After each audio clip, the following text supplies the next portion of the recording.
하나님은 꿈을 통해 새 문을 열어주십니다. 새로운 꿈을 꾸면 새로운 문이 열립니다. 하나님 꿈을 통해서 태초라는 문을 여셨습니다. 또 구속의 문을 여셨습니다. 창세기 1장 1절에 보시면 태초에 하나님의 천지를 창조하시니라. 굉장히 중요한 말씀입니다. 꿈은 하나님의 생각에서 시작이 되었습니다. 그리고 하나님의 상상, 그리고 하나님이 설계하시고 디자인을 하신 거죠. 그리고 말씀하심으로 우주가 창조가 되었습니다. 꿈을 꾼다는 것은 꿈이 이루어질 것을 믿는 것입니다. 지금도 하나님은 세상을 움직이시는데 꿈꾸는 사람과 믿는 사람을 통해서 세상을 움직이십니다. 꿈을 꾸려면 믿음이 필요하죠. 내가 꾸는 꿈이 반드시 이루어질 거라고 하는 믿음이 필요합니다. 근데 꿈을 이루기 위해서는 하나님의 도움이 필요합니다. 작은 꿈은 우리 힘으로 이룰 수 있지만 큰 꿈은 하나님이 도우셔야 되죠. 또 어떤 꿈은 세대를 넘어갑니다. 아브라함, 이삭, 야곱, 요셉 쭉 내려가는 것처럼 하루아침 이루어질 수가 없습니다. 꿈은 너무 중요한 거죠. 왜냐하면 꿈을 꾸면 과거를 초월하게 되고 꿈을 꾸면 실패나 실수나 또는 연약함이나 질병도 초월하게 됩니다. 이게 꿈이 가지고 있는 엄청난 에너지와 생명력입니다. 꿈을 꾸는 순간 우리는 과거를 초월하고 나이를 초월하죠. 성경에 보시면 요셉은 17살에 꿈을 꿨죠. 그러나 아브라함은 75세, 그리고 100세, 갈렙은 85세, 모세는 80세에 새로운 꿈을 꾸죠. 그러니까 꿈을 꾼다는 것은 굉장한 거죠. 왜냐하면 나이도 환경도 백그라운드도 과거의 실수와 실패도 다 초월할 수가 있기 때문입니다. 그럼 하나님은 언제 어디서 어떻게 꿈을 꾸시고 시작하셨는지. 실제로 꿈은 혼돈과 공허와 흑암 중에 시작됩니다. 2절에 보시면 땅이 혼돈하고 공허하며 흑암이 깊음에 있고 하나님은 영원 수면 위에 운행하시니라. 놀라운 메시지죠. 왜냐하면 우리가 꿈을 꾸는 때는 배가 따뜻하고 아무 문제가 없을 때 꿈을 꾸려고 하지 않아요. 사람은 조금 편하면 안주하기만 하죠. 그러나 혼돈이 찾아오고 공허가 찾아오고 흑암이 찾아오면 그때 우리는 꿈을 꾸죠. 대부분의 꿈은 고통 중에 태어납니다. 그래서 역사를 움직이는 인물들 가운데 상당히 많은 인물들은 고아 출신입니다. 고아 출신. 그리고 고통 가운데서 꿈을 꾸는 것입니다.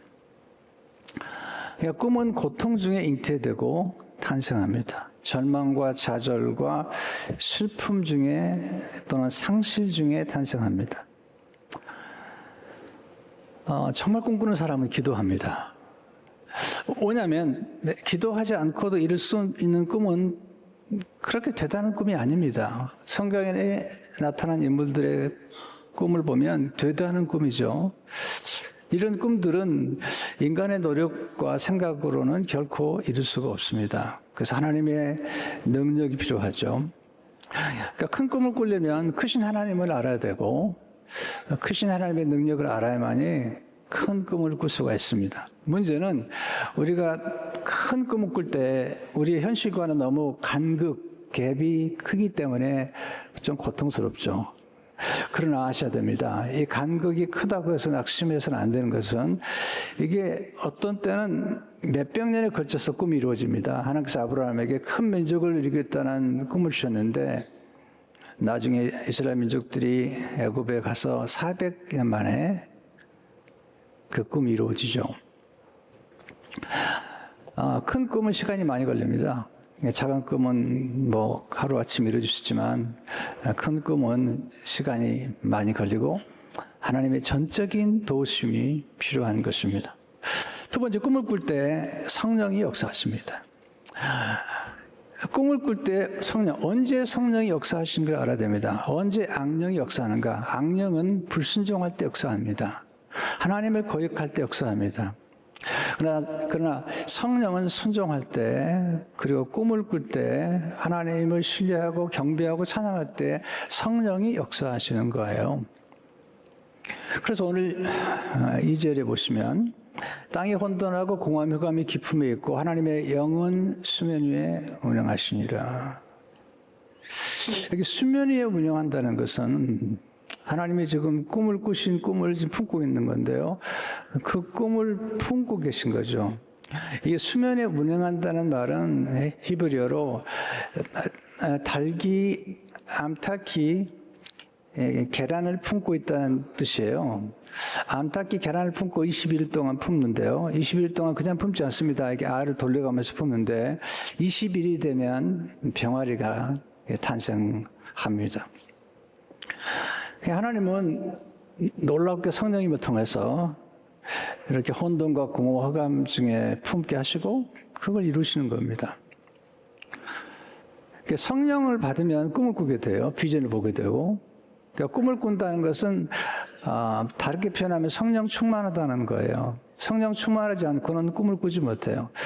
그리고 의미 있는 꿈, 생명을 살리는 꿈, 사람들에게 영향을 끼쳐서 좋은 영향을 끼치는 그런 꿈들은 성령님의 도우시 없으면 안 되죠.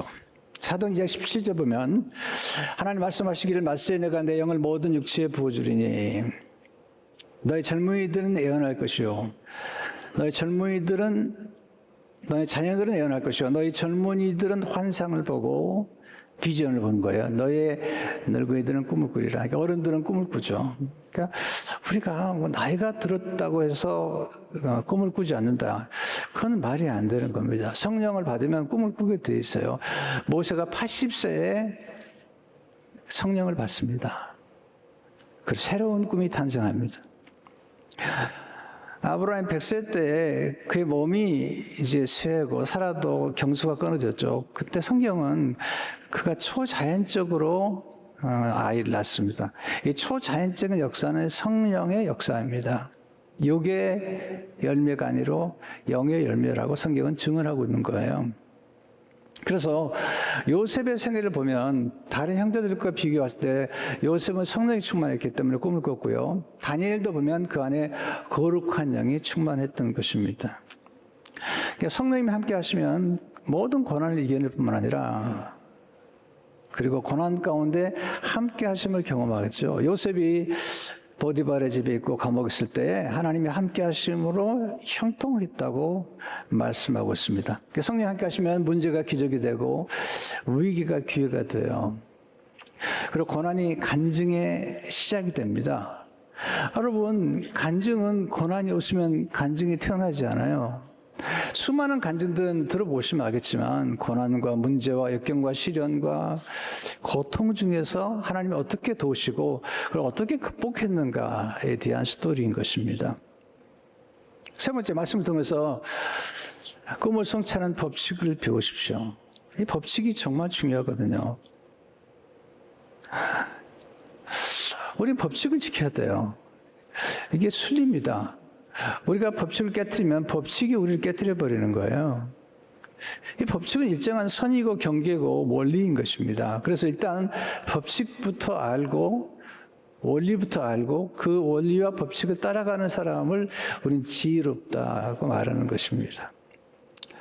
법칙의 가장 기본은 상식입니다. 어떻게 보면 제가 설교하는 설교를 들을 때마다 되게 상식적이네라고 생각할 수 있습니다. 중요합니다. 상식이 지혜입니다. 근데 지금 한국 교회는 상식이 아니라 몰상식한 것입니다. 이게 문제인 겁니다. 상식이 중요하고요. 그 다음에 성령의 강한 역사가 나타나면 상식을 초월하는 초자연적 역사가 나타나기 때문에 우리는 상식을 소중히 여겨야 됩니다. 그리고 상식을 뛰어넘는 초자연적인 역사와 기적을 기대해야만 되는데 요즘 보면 몰상식해요. 그건 바람직하지 않습니다. 네, 어린애가 봐도 이해가 안 되는 것들을 하고 있거든요. 참 이게 놀라운 일이에요. 첫 번째 법칙이 생각의 법칙입니다. 하나님 생각을 통해 꿈을 꾸게 하시는 거죠. 요한 1장 1절에 보면 태초에 말씀이 계시니라. 이 말씀이 하나님과 함께 계시니 이 말씀은 곧 하나님이시니라. 이 말씀은 예수님 의미하죠. 예수님이 말씀을 통해서 천지를 창조했다는 것을 의미하는데, 잘 보세요. 우리가 말하기 전에 생각이 있죠. 제가 설교문을 쓰기 전에 내가 생각하죠. 그리고 그냥 쓰지 않아요. 설교문을 쓸 때마다 일정한 구조를 만들어요. 격자를 만들죠. 그 틀 안에다가 이제 내용을 집어넣는 거예요. 이게 생각이죠. 그러니까 내가 말하기 전에 먼저 생각이 있고요. 생각이 씨앗입니다. 생각은 결과를 낳는 거예요. 나쁜 생각은 나쁜 열매를 맺고 좋은 생각은 좋은 열매를 맺게 됩니다. 부정적인 생각은 부정적인 결과를 낳습니다. 반면에 긍정적인 생각을 하면 긍정적인 말을 하게 되고 긍정적인 결과를 낳게 됩니다. 감사하는 생각을 하면 감사하는 결과를 낳게 됩니다. 생각은 마치 아이를 잉태하는 것 같아서 처음엔 잘 몰라요. 그러나 생각이 반복되고 지속되면 아이가 10개월 만에 태어난 것처럼 생각이 잉태되고 또 어떨 때는 발효돼서 이게 좋은 결과를 만들어내는 것입니다. 에레미야 6장 19절에 보면 무서운 말씀이 나와요. 땅이여 들으라. 내가 이 백성에게 재앙을 내리니 이것이 그들의 생각의 결과라. 그들이 내 말을 듣지 아니하면 내 법을 버렸음이니라. 와, 생각이 얼마나 중요한지 몰라요. 빌립보서 4장 8절을 보게 되면 정말 형제들아 무엇이든지 참되며 무엇이든지 경건하며 무엇이든지 옳으며 무엇이든지 정결하며 무엇이든지 사랑할 만하며 무엇이든지 칭찬할 만하며 무슨 덕이 있든지 무슨 기름이 있든지 그것들을 생각하라. 생각은 얼마나 바꿀 수 있어요. 우리는 목사님 어려워요. 우리가 작정만 하면 바꿀 수 있습니다. 여러분 텔레비전 채널을 바꾸고 유튜브 채널을 바꾼다면 생각의 채널을 얼마든지 바꿀 수 있습니다. 모든 게 선택입니다. 하나님이 모든 걸 주관하시지만 동시에 사람이 모든 것을 결정할 수도 있는 거예요. 왜냐하면 하나님이 인간에게만큼은 선택하는 그런 놀라운 힘을 주신 거죠. 제임스 알렌은 말하기를 좋은 생각과 행동은 결코 나쁜 결과를 낳을 수 없다. 나쁜 생각과 행동은 결코 좋은 결과를 낳을 수 없다. 이것은 처음 모르지만 시간이 가면 알게 됩니다. 역사는 다 증언합니다. 그럼 어떻게 하면 내 부정적인 생각을 긍정적인 생각으로 바꿀 수 있을까요? 내가 좋은 생각과 접촉해야 됩니다. 좋은 생각은 어떻게 접촉될 수 있을까요? 첫째 성경이에요. 성경을 읽으시면서 좋은 생각과 접촉되죠. 왜냐하면 성경은 거룩한 말씀이고 성령은 거룩한 영이세요. 근데 더러운 것과 접촉하면 더러워져요. 성경은 귀신을 더럽다고 얘기하고 있어요. 더러운 영. 그러니까 우리가 무엇과 접촉하느냐에 따라서 우리 인생은 정말 달라지죠. 그래서 좋은 책, 좋은 문장 접촉하는 순간 우리의 생각이 변화를 경험하게 됩니다. 그래서 하나님 말씀을 주야로 묵상하라 한 이유가 뭐냐면 주야로 묵상하는 만큼 좋은 생각을 반복할 때 우리의 삶이 형통하게 되고 변화가 일어나는 겁니다. 특별히 좋은 만남이 필요해요. 근데 생각보다 사람들은 부정적인 사람들이 많아요. 12명의 정탐꾼을 아시지 않습니까? 그중 가운데 부정적인 사람이 10명이나 돼요. 그리고 이스라엘 민족 거의 대부분은 부정적이어서 원망합니다. 그런데 긍정적인 사람은 2명밖에 되잖아요.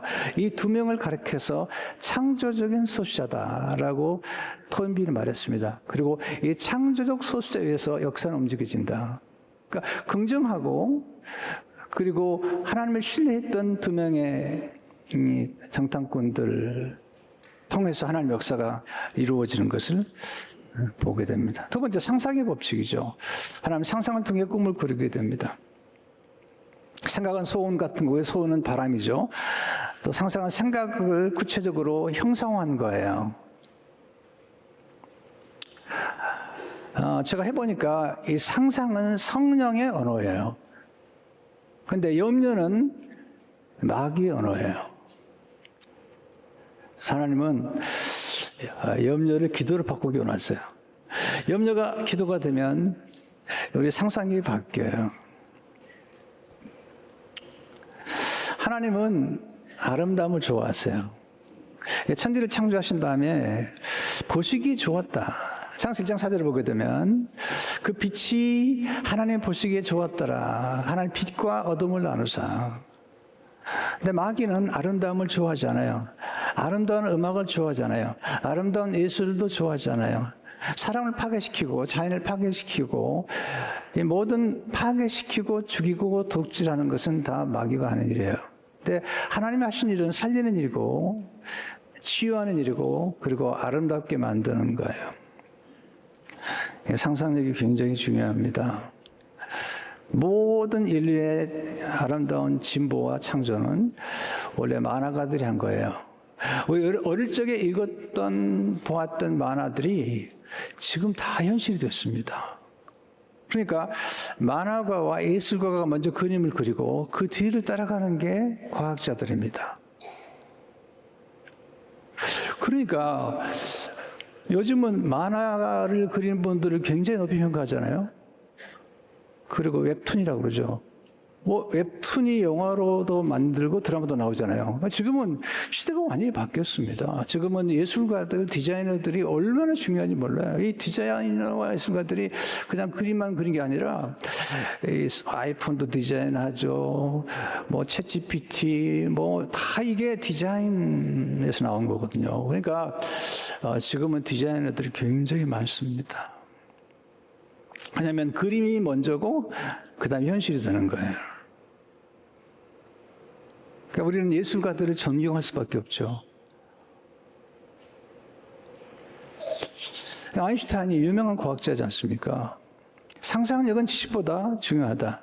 지식은 한계가 있지만 상상력은 세상을 포용한다. 월트 디즈니는 꿈꿀 수 있다면 이룰 수 있다 그랬어요. 세 번째, 계획의 법칙이죠. 하나님은 계획을 통해 꿈을 꾸십니다. 하나님은 충동적으로 천지를 창조하지 않으셨어요. 여러분, 창세기를 자세히 보시면 첫날, 둘째 날, 셋째 날, 넷째 날, 다섯째 날, 여섯째 날, 그리고 처음에는 틀을 정하세요. 그리고 그 다음에 거기다 집어넣었어요. 하늘을 만드신 다음에 달과 별과 그리고 해를 넣으시고 바다를 만드시고 그 다음에 고기를 넣으시고 땅을 만드시고 거기에 채소와 짐승을 넣으시고 그리고 다 만드신 다음에 이제 사람을 만드시죠. 그러니까 계획적이세요. 그리고 일정한 절차를 따라서 역사하는 것입니다. 그래서 혼돈을 질서로 그리고 공허를 충만으로 흑암을 빛으로 만드시는 겁니다. 그래서 우리는 절차와 법칙이 중요하다는 걸 알아야 돼요. 하나님은 혼돈 하나님이 아니세요. 하나님은 질서의 하나님이시고 혼돈을 질서로 만드시는 분이죠. 그래서 고린도서 14장 3절을 보게 되면 하나님은 어지러움의 하나님이 아니시오. 무질서의 하나님이 아니시오. 오직 화평의 하나님이시니라. 화평은 절차와 질서에 있는 거예요. 가정도 화평하려면 이 질서가 있어야 돼요. 그리고 화평하려면 일정한 질서가 필요한 거죠. 교회도 마찬가지죠. 이 선을 넘으면 안 돼요. 경계를 넘으면 이게 무질서해지는 거잖아요. 경계를 넘으면 탈선하게 되고요. 탈선하게 되면 파괴적이 됩니다. 그래서 우리는 이 질서나 경계나 절차를 아주 중요하게 생각해야 됩니다. 네 번째, 언어의 법칙이죠. 하나님 언어를 통해 꿈을 이루시는데 3절에 보시면 하나님의 가라사대 빛이 있으라 하심에 빛이 있었고 이게 가라사대 이게 예수님이세요. 말씀으로 천지를 창조하셨고 예수님이 말씀으로 오셨습니다. 우리가 생각하는 것만 가지고 안 돼요. 상상하는 것만 가지고 안 돼요. 이게 입으로 나와야 돼요. 언어로 표현돼야 돼요. 내가 누군가를 사랑한다고 생각만 한다고 되는 게 아니에요. 표현하지 않기 전까지는 아직 몰라요. 감사도 마찬가지예요. 왜 감사가 중요하냐면 내 마음속에 감사하는 마음을 가지고 있다고 그게 역사하는 게 아니에요. 감사를 표현할 때 그때 역사가 나타나는 거죠.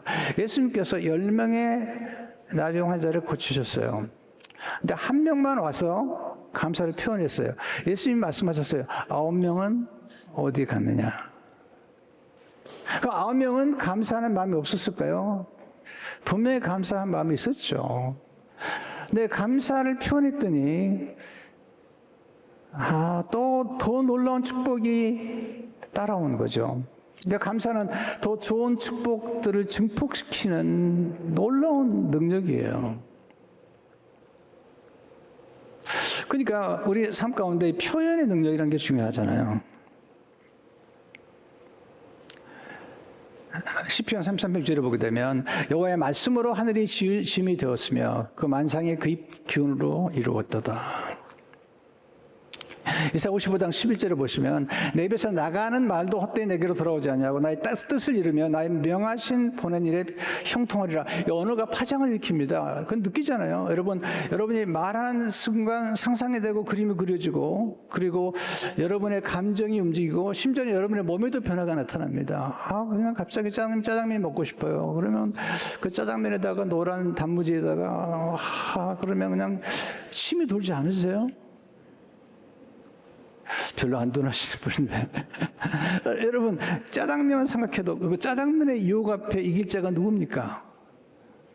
네, 누가 이기겠습니까? 그러니까 그 조금만 생각해도 우리 혀에 침이 도는데 그만큼 우리 생각과 상상력과 우리 감정과 우리 신체적인 변화가 똑같이 따라오는 거잖아요. 히브리 12장 3절을 보게 되면 믿음으로 모든 세계가 하나님의 말씀으로 지어진 줄을 우리가 아나니 보이는 것은 나타난 것으로 말미암아 된 것이 아니니라. 그래서 우리 언어가 중요한데요. 언어도 그냥 언어면 안 되고요. 집중적으로 반복하고 거기에 믿음이 결합되고 감정이 결합돼야 돼요. 그러면 놀라운 능력을 발휘할 수 있어요. 하나님은 꿈을 통해서 새 문을 열어주시는 거죠. 하나님 두 가지 문. 첫째 문은 창조의 문이죠. 천창. 두 번째는 인류 구원의 문이신 거죠. 이게 꿈이 이루어진 것입니다. 여러분 꿈을 꾸십시오. 그러면 새로운 문이 시작되고 저는 새로운 주제만 생각해도 새로운 것이 막 또 오는 거예요. 제가 이제 다음 주부터 21주간 동안 인생 수업에 대해서 여러분 인생 학교에 초청하려고 그래요. 성경에 나오는 것처럼 인생 수업에 대해서 제가 설교하려고 그러니까 인생에 대한 것들이 다 떠오르는 거죠. 여러분 그거 아세요? 뭔가 관심을 갖잖아요. 그러면 그게 막 보이는 거예요. 그리고 우리가 그렇게 만들어졌습니다. 똑같습니다. 우리 인간의 생각이나 상상이라는 게요. 여러분 그런 분이 계실지 몰라요. 목사님 지금 너무 어려워요 생활이. 여러분 그러니까 꿈을 꾸는 거예요. 기독교는 절망하는 종교가 아닙니다. 희망하는 거예요. 여러분 이제 끝이다 생각하면 절망하는 거예요. 근데 기독교는 그렇지 않아요. 보세요. 헨리 나온이 그런 얘기를 하는데요. 예수 십자가 죽으셨어요. 그리고 바로 부활한 게 아니에요. 몸이 썩었어요. 부패했어요. 나사로가 바로 부패하잖아요. 인간의 몸은 그냥 가만두면 바로 부패하게 돼 있어요. 특별히 더운 곳에서는요. 하루 만에 장례를 치러요. 대부분이. 썩으니까. 터키 갔더니 막 바로 그날 장례식을 치르더라고요. 보세요. 근데 우리가 볼 때 예수님이 끝났다고 생각했죠. 근데 보세요. 예수님이 죽음과 부패의 과정을 거쳤어요. 분명히. 근데 성령의 능력과 부활의 능력으로 부활하셨거든요. 뭘 말씀하고 있죠? 하나님의 생명의 능력이라는 것은 인간의 죽음과 부패보다 더 강하다는 거예요. 그렇기 때문에 사람이 보시면 어떨 때는 몸도 망가지고 마음도 망가지는 것 같은데도 그래서 끝나지 않아요. 하나님의 성령이 함께 하시면 다시 일어나는 거예요. 이게 성령의 역사고 이게 인류의 역사인 거죠. 아브라함이 100세가 돼가지고 이제 끝났다고 생각했더니 하나님은 안 끝났다는 거예요. 그래가지고 또 아들 낳잖아요. 나중에 사라지고 보니까 또 결혼을 해요. 난 좀 주책이라고 생각해요. 그러긴 하지만 그게 하나님이 하신 일이에요. 모세가 또 결혼을 해요. 구스 여자하고. 주체가 아니에요. 그런데도 그렇게 역사하는 거예요. 그게 뭐냐면 놀라운 에너지들이 나오는 거예요. 이렇게. 여러분, 사람이 쉽게 망가지지 않습니다. 사람 즐겨요. 여러분, 우리가 꿈을 꾼다는 게 이게 대단히 중요한 겁니다. 왜냐하면 우리의 실패와 우리의 과거의 상처와 그리고 우리의 연약함보다도 성령의 생명이 더 강한 겁니다. 그래서 예수님을 부활시킨 겁니다. 그 부활의 능력이 우리 안에 역사하고 있는 거예요. 그래서 우리는 계속해서 꿈을 꾸는 거예요. 새 꿈을 꾸시기를 축원합니다.